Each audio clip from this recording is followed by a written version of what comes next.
چترال شہر سے کوئی 2 گھنٹے کی مسافت پر کافرستان واقع ہے۔ کیلاش مذہب میں خدا کا تصور تو ہے مگر کسی پیغمبر یا کتاب کا کوئی تصور نہیں۔ ان کے مذہب میں خوشی ہی سب کچھ ہے۔ وہ کہتے ہیں جیسے کسی کی پیدائش خوشی کا موقع ہے، اسی طرح اس کا مرنا بھی خوشی کا موقع ہے۔ چنانچہ جب کوئی مرتا ہے تو ہزاروں کی تعداد میں مرد و زن جمع ہوتے ہیں۔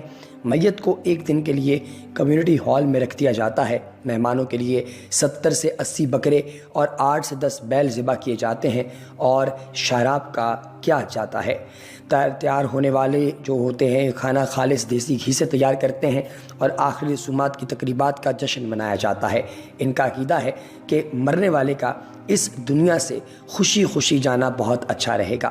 جشن میں شراب، کباب، ڈانس اور ہوائی فائرنگ ہوتی ہے۔ مرنے والے کی ٹوپی میں کرنسی نوٹ، سگریٹ رکھی جاتی ہے۔ پرانے وقتوں میں وہ مردے کو تابوت میں ڈال کر قبرستان میں رکھاتے تھے، آج کل اسے دفنانے کا رواج ہے۔ کیلاش میں ہونے والی فوتگی خاندان کو اوسطاً 18 لاکھ میں پڑتی ہے، جبکہ یہ کم سے کم 7 لاکھ اور زیادہ سے زیادہ 35 لاکھ تک بھی چلی جاتی ہے۔ فوتگی کی طرح ان کے ہاں شادی اور پیدائش بھی حیران کن ہے۔ لڑکوں کو لڑکی بھگا کر اپنے گھر لے جانی ہوتی ہے۔ لڑکی کے والدین جو ہیں وہ اور لڑکے کے والدین وہ تمام گاؤں کو اس خبر کے حوالے سے آگاہ کرتے ہیں۔ لڑکے کو جو ہے وہ پھر الٹیمیٹلی اجازت دی جاتی ہے کہ وہ لڑکی کی دیکھ بھال کر کے اسے اپنے پاس رکھے۔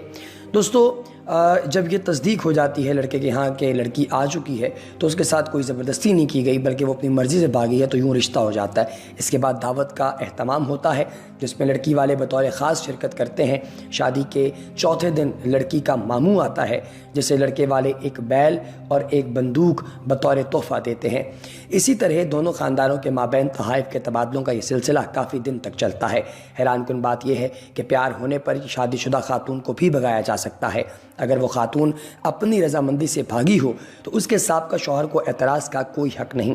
پہلا بچہ پیدا ہونے پر زبردست قسم کی دعوت دی جاتی ہے اور اس میں بکرے اور بیل ذبح کیے جاتے ہیں۔ یہ دعوت ہوتی لڑکی والوں کے ہاں ہے مگر اخراجات لڑکے والے برداشت کرتے ہیں۔ اس کے علاوہ لڑکے والوں کو لڑکی کے ہر رشتہ دار کو 2000 روپے فی کس بھی دینے ہوتے ہیں۔ اگر پہلے بچے کے بعد اگلا بچہ بھی اسی جنس کا ہو تو یہ سب کچھ اسی موقع پر ہوگا۔ یہاں تک کہ اگر مسلسل صرف لڑکے یا صرف لڑکیاں ہوتی نہیں تو یہ رسم برقرار رہے گی۔ اس سے جان تبھی چھوٹ سکتی ہے جبکہ مخالف جنس کا بچہ پیدا ہو۔ اگر کیلاش لڑکے یا لڑکی کو کسی مسلمان سے پیار ہو جائے تو شادی کی واحد صورت یہی ہے کہ کیلاش کو اسلام قبول کرنا ہوگا، خواہ وہ لڑکا ہو یا لڑکی۔ حالیہ عرصے میں شادی سے قطع نظر کیلاش لڑکیوں میں اسلام تیزی سے پھیل رہا ہے، جس سے مقامی لوگوں کے ساتھ ساتھ یورپین NGOs بھی پریشان ہیں۔ اس علاقے میں جو کام کر رہی ہیں، چنانچہ ان NGOs کی جانب سے ہر کیلاش فرد کے لیے ایک بینک اکاؤنٹ کھولا گیا ہے جس میں ہر ماہ پابندی کے ساتھ بیرون ملک سے رقم ڈالی جاتی ہے، جس کے عوض جو فقط مطالبہ ان کا ہوتا ہے وہ یہی ہوتا ہے کہ مسلمان بننے سے پرہیز کیا جائے۔ دوستو، آپ تمام احباب کو انفارمیٹکس میں خوش آمدید کہتے ہیں۔ اگر آپ نے ابھی تک ہمارے چینل کو سبسکرائب نہیں کیا تو ابھی چینل کو سبسکرائب کیجئے اور بیل آئیکن پر کلک کیجئے تاکہ آپ کو آنے والی ایسی انفارمیٹیو ویڈیوز کی اپڈیٹس وقتاً فوقتاً ملتی رہیں۔ دوستو، چترال سے ہمارا جو ہے وہ تعلق کافی پرانا ہے۔ ہم نے کئی دفعہ چترال میں کافی دن گزارے ہیں۔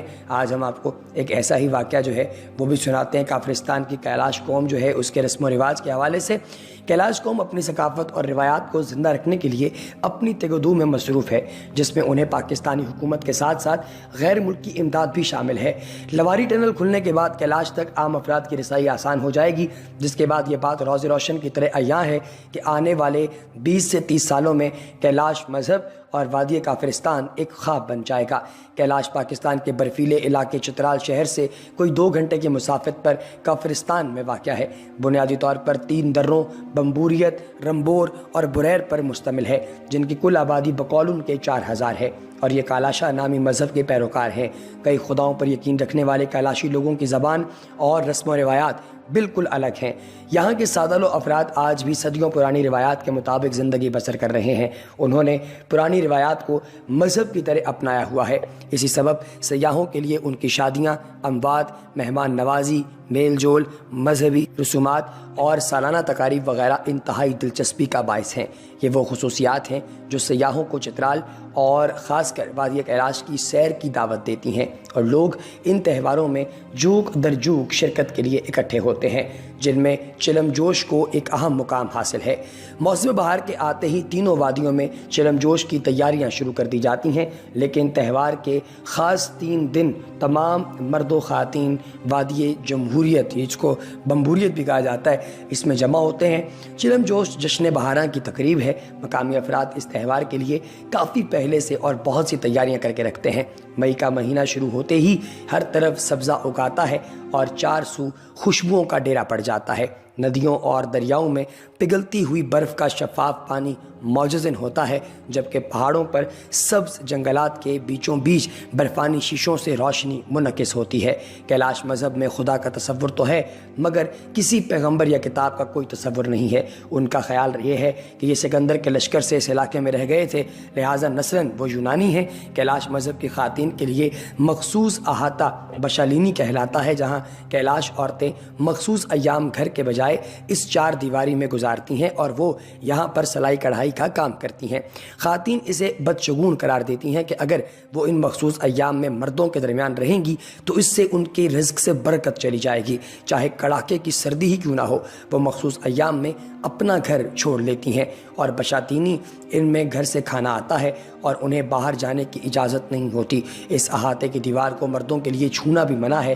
کسی خاتون کا خاوند فوت ہو جائے تو وہ 40 دن تک اپنے گھر کے کمرے میں مقید ہو کر کسی سے بات نہیں کرتی۔ دوستو، ان کے ہاں بڑا عجیب و غریب سا معاملہ ہوتا ہے، جیسے میں نے بالکل شروع میں آپ کو ان کے ہاں بتایا کہ اگر جو ہے ان کے ہاں بچہ پیدا ہوتا ہے یا پھر لگاتار ایک جنس کے بچے پیدا ہوں یا کوئی مر جائے تو کس طرح کا معاملہ ہوتا ہے۔ اگست کے مہینے میں کالاشی قوم اپنا سالانہ مذہبی تہوار پھور مناتی ہے۔ اس تہوار کو منانے کا مقصد یہ ہوتا ہے کہ کیلاش قبیلے کے لوگ اپنا پھل یعنی انگور اور اخروٹ اتار کر اسے موسم سرما کے لیے سٹاک کرتے ہیں۔ اس سے پہلے ان کو میوہ اتارنے کی اجازت نہیں ہوتی۔ اگر کسی نے چوری چھپے یہ میوہ اتارا تو اسے جرمانہ کیا جاتا ہے۔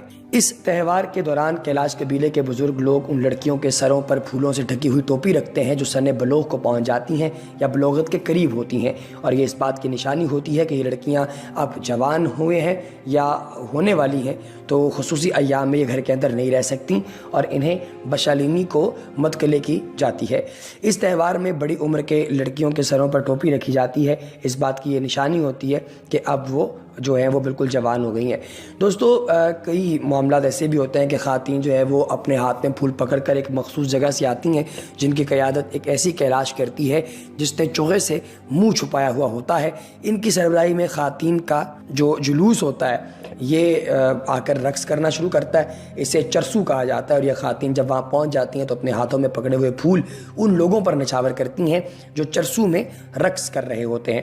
اس تہوار میں بزرگ خواتین بھی پھولوں سے سجی ہوئی ٹوپی سر پر رکھتی ہیں اور بوڑھے جوان یکساں طور پر اس میں حصہ لیتے ہیں۔ دوستو، یہ بھی کیلاش کی وادی کا ایک ایسا راز تھا جو ہم نے آپ احباب کے ساتھ شیئر کیا، اور اسی طریقے سے کیلاش کے اندر بہت سے معاملات ایسے عجیب و غریب بھی ہیں جن معاملات کو آپ احباب نے شاید اس سے پہلے نہ سنا ہو۔ یہ لوگ کہتے ہیں کہ یہ نسلی طور پر یونانی ہے، لیکن یہ کافرستان جو ہے اس میں یہ یونانی لوگ ہیں یا نہیں، اس کا تو خیر ہم ابھی آپ کو واضح طور پہ کچھ نہیں کہہ سکتے۔ البتہ یہ میں آپ کو بتاتا چلوں کہ یہ پاکستان کا ایک ضلع ہے۔ یہ 3 وادیوں بریر، رمبور اور بمبوریت کو قدیم زمانے میں کافرستان کہا جاتا تھا، اب انہیں کیلاش کہا جاتا ہے۔ یہ سلسلہ ہندو کش کے قریب پایا جاتا ہے۔ یہ نورستان کا علاقہ ہے، اور آنے والے دنوں میں آپ دیکھیں گے کہ پاکستان کی عام عوام کو بھی اس علاقے تک رسائی بڑی آسانی کے ساتھ مل جائے گی، کیونکہ اب یہاں پہ جو روڈز بن رہے ہیں یہ روڈز ڈائریکٹلی ان علاقوں میں جایا کریں گے۔ دوستوں، کہ وہ ہندو کش میں واقع یہ جو قبیلہ ہے اس کو کیلاش کیوں کہا جاتا ہے؟ بعض لوگ اس طرح بھی مانتے ہیں کہ جو اوائل کے اندر جو قبائل تھے انہوں نے اس کا قدیم نام جو ہے وہ کافرستان سے مستعار لیا ہے۔ کالاشا یا کیلاش قبائل نے وقت کے ساتھ چترال میں اپنا اثر و رسوخ بڑھایا ہے۔ ایک حوالے سے یہ بھی کہا جاتا ہے کہ کیلاش نام دراصل کاسوو ہے جو بعد میں کاسیو ہوتا ہے۔ یہ نام نورستان کے قبائل نے یہاں آباد قبائل کے لیے مخصوص کر رکھا تھا۔ بعد کے ادوار میں یہ کاسیب نام کالاسیب بنا اور رفتہ رفتہ کالاسا، پھر کالاشا اور اب کیلاش بن گیا ہے۔ دوستو ان کے اندر جو مختلف روایات پائی جاتی ہیں ان کے حوالے سے تو میں نے آپ کو پہلے ہی آگاہ کر دیا، لیکن ایک بات جو آپ ہمیشہ یاد رکھیں گے کہ اگر آپ کبھی اس علاقے میں جائیں گے تو کبھی بھی آپ نے ان لوگوں کو جج نہیں کرنا۔ ہر علاقے کے جو لوگ ہوتے ہیں وہ اپنی اپنی استطاعت، اپنی اپنی سوچ اور اپنے اپنے رسم و رواج کے مطابق زندگی گزار رہے ہوتے ہیں، لہٰذا کسی کو جج کرنے والے ہم کون ہوتے ہیں۔ اس کے ساتھ ہی ہماری آج کی اس ویڈیو کا وقت ختم ہوا چاہتا ہے۔ اگلی ویڈیو میں انشاءاللہ آپ سے پھر ملاقات ہوگی، تب تک کے لیے اللہ نگہبان۔